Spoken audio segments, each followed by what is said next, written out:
ಪಂಚಾಯತ್ ವ್ಯವಹಾರಗಳು ಜನಪರ ಕೆಲಸಗಳು ಮಾಡ್ತಕ್ಕಂಥ ಅಧಿಕಾರಿಗಳು ಅಲ್ಲಿ ಇಲ್ಲ ಯಾರು ಕೂಡ. ಪ್ರತಿಯೊಂದು ಕೂಡ ಅಲ್ಲಿ ಎಲ್ಲ ವಿಚಾರದಲ್ಲಿ ಬೋಕಸ್ ಕೆಲಸಗಳನ್ನೇ ನಡೆಯೋದು, ಇದು ಗೊತ್ತಾಗಿರತಕ್ಕಂಥ ಒಂದು ವಿಚಾರ.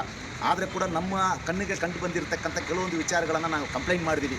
ನಮ್ಮ ಸೋಮಶೇಖರ ರೆಡ್ಡಿ ಅವ್ರ ಜೊತೆ ನಮ್ಮ RTI ಕಾರ್ಯಕರ್ತರೆಲ್ಲ ಕೂಡ ಅವ್ರ ಜೊತೆ ನಾನು ಸೇರಿ ಹಲವಾರು ಕಂಪ್ಲೇಂಟ್ಗಳನ್ನು ಮಾಡಿದಾಗ ಇವತ್ತಿನ ದಿನ ನಮಗೆ ಲೆಟರ್ಗಳನ್ನು ಹಾಕಿ ಕರೆಸಿ ಹೋಮ್ ಡೇಸ್ ಅಂತ ಒಂದು ಅಧಿಕಾರಿ ನಮ್ಮನ್ನು ಕರೆಸಿ ವಿಚಾರಣೆಗಳನ್ನು ಮಾಡಿದ್ದಾರೆ. ಸೊ ಈಗಾಗಲೇ ಸರ್ಕಾರ ಶಿಕ್ಷಣ ಇಲಾಖೆಗೆ ಮಂಜೂರು ಮಾಡಿರ್ತಕ್ಕಂಥ ಜಾಗದಲ್ಲಿ ಅವರು NRG ಕೆಲಸಗಳನ್ನು ಮಾಡಿದ್ದಾರೆ ಅಂತೇಳಿ ನಾವು ದೂರು ಕೊಟ್ಟಿವಿ. ಅದ್ರ ಮೇಲೆ ಇವತ್ತಿನ ದಿನ ವಿಚಾರಣೆಗಳನ್ನು ಮಾಡಿದಾಗ ಅವ್ರು ಹೇಳ್ತಾರೆ ಅದು ಮಂಜೂರಾಗೋಕ್ಕೆ ಮೊದಲೇ ನಾವು ಅಲ್ಲಿ NRG ಕೆಲಸಗಳನ್ನು ಮಾಡಿದ್ದೀವಿ ಅಂತೇಳಿ ನಾವು ಹೇಳಿದ್ವಿ. ಇಲ್ಲ, ಮಂಜೂರಾದ ನಂತರ ಅವ್ರು ಮಾಡಿದ್ದಾರೆ ಅಂತೇಳಿ ವಾದಗಳನ್ನು ಮಂಡನೆ ಮಾಡಿದ್ವಿ.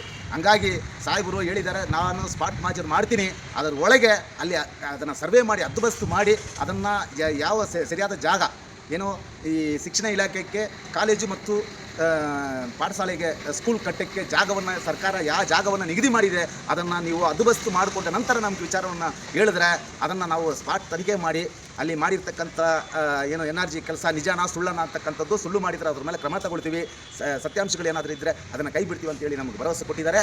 ಈಗ ಮುಂದಿನ ಕೆಲಸಕ್ಕೆ ಮುಂದಿನ ಕ್ಯಾಸಂಬಲ್ಲಿ ಪಂಚಾಯತಲ್ಲಿ ಇದು ಒಂದು ಮಾತ್ರ ಅಲ್ಲ, ಅಲ್ಲಿ ಎಲ್ಲ ಕೂಡ ಬೋಕಸ್ ಕೆಲಸಗಳು ನಡೀತಾ ಇರೋದು. ಅದರ ವಿರುದ್ಧ ನಾವು ಖಂಡಿತ ನಮ್ಮ RTI ಕಾರ್ಯಕರ್ತರ ಜೊತೆಗೆ ಸೇರಿಕೊಂಡು ನಾವು ಹೋರಾಟಗಳನ್ನು ಮಾಡ್ತೀವಿ. ಸತ್ಯಾಂಶಗಳನ್ನು ಆದಷ್ಟು ನಮ್ಮಿಂದ ನಮ್ಮ ಶಕ್ತಿ ಏನಿದೆಯೋ ಅದನ್ನು ಬಳಸಿ ಅಲ್ಲಿ ಆಗ್ತಕ್ಕಂಥ ಅನ್ಯಾಯವನ್ನು ಜನರಿಗೆ ತಿಳಿಸುವ ಕೆಲಸಗಳನ್ನು ಮಾಡೇ ಮಾಡ್ತೀವಿ ಅಂತೇಳಿ ಈ ಸಂದರ್ಭದಲ್ಲಿ ಹೇಳ್ತೇವೆ. ಕ್ಷೇತ್ರ ಶಿಕ್ಷಣಾಧಿಕಾರಿಗಳಿಗೆ ಮಂಜೂರು ಮಾಡಿರುವಂಥ ಒಂದು 12 ಎಕರೆ ಜಮೀನು ಕಾಲೇಜ್ ಮಂಜೂರಾಗಿರ್ತದೆ.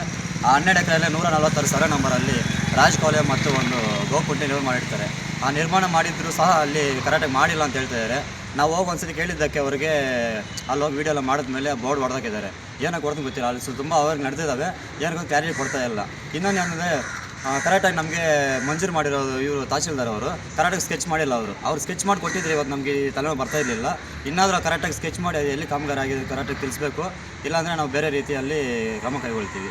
ಇವತ್ತು ಹೋಮ್ವರ್ಕ್ಸ್ನ ಉದ್ದೇಶ ಏನಂದರೆ ನಾವು ವಿಚಾರ ಮಾಡ್ತೀವಿ, ಇವತ್ತು ಎಷ್ಟು ವರ್ಕ್ ಆಗಿದೆ ನೋಡ್ತೀವಿ. ಅಲ್ಲಿ ನಮಗೆ ಮಂಜೂರಾಗಿರೋ ಪ್ಲೇಸಲ್ಲೇ ಬಂದರೆ ಅವ್ರ ಮೇಲೆ ಕ್ರಮ ತಗೊಳ್ತೀವಿ, ಇಲ್ಲಾಂದರೆ ಕೈ ಬಿಡ್ತೀವಿ ಅಂತ ಹೇಳಿದ್ದಾರೆ. ಅವ್ರ ಮೇಲೆ ನಮ್ಮ ನಂಬಿಕೆ ಇಟ್ಕೊಂಡು ನಾವು ಇಲ್ಲಿಗೆ ಹೋಗ್ತಾ ಇದ್ದೀವಿ. ಪ್ರಾರಂಭ ಮಾಡಿ ಒಂದು 2-3 ತಿಂಗಳಾಯಿತು ನಮ್ಮ ಕೋಲಾರ ಜಿಲ್ಲೆಯಲ್ಲಿ ರಾಜ್ಯ ಮಾಹಿತಿ ಹಕ್ಕು ಮತ್ತು ಸಾಮಾಜಿಕ ಕಾರ್ಯಕರ್ತರ ವೇದಿಕೆಯಿಂದ.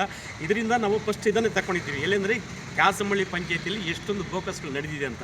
ಇಲ್ಲೇ ಹೋಮ್ ಡೇಸ್ನಲ್ಲಿ ಕೂಡ ಸುಮಾರು ಕಂಪ್ಲೇಂಟ್ಗಳು ಬಂದಿದೆ. ಆದರೂ ಕೂಡ ನಮ್ಮ ಕಣ್ಣೆದುರಿಗೆ ಶಿಕ್ಷಣ ಇಲಾಖೆಯಲ್ಲಿ ಮಂಜೂರಾಗಿರುವ ಜಮೀನಲ್ಲಿ ಇವರು NRGಗಳು ಕೆಲಸ ಮಾಡಿದ್ದಾರೆ. ನಾವು ಕೂಡ ಮನೆಗಳು ಕೊಟ್ಟಿದ್ದೀವಿ, ಶಿಕ್ಷಣ ಇಲಾಖೆಗೆ ಒಂದು ಕಾಂಪೌಂಡ್ ಹಾಕಿ ಒಂದು ಇದು ಕೊಡಿ, ಬೇಲಿ ಹಾಕ್ಕೊಡಿ ಅಂತ. ಅದನ್ನು ಮಾಡದೆ NRG ಕೆಲಸ ಮಾಡಿದ್ದೆ ಅಂತ ಹೇಳಿದ್ದಾರೆ. ಅವರು ಒಮ್ಮನೆಸ್ನವ್ರು ಹೇಳಿದ್ದಾರೆ ಅದನ್ನು ಬಂದು ಹದ್ದುಬಸ್ತೆಲ್ಲ ಮಾಡಿಸಿ ಆಮೇಲೆ ಇವರು ಕೂಡ ನಾವು ಎಷ್ಟೊಂದು ಅಮೌಂಟ್ ಆಗಿದೆ ಅದನ್ನು ಕೂಡ ಪರಿಶೀಲನೆ ಮಾಡ್ತೀವಿ.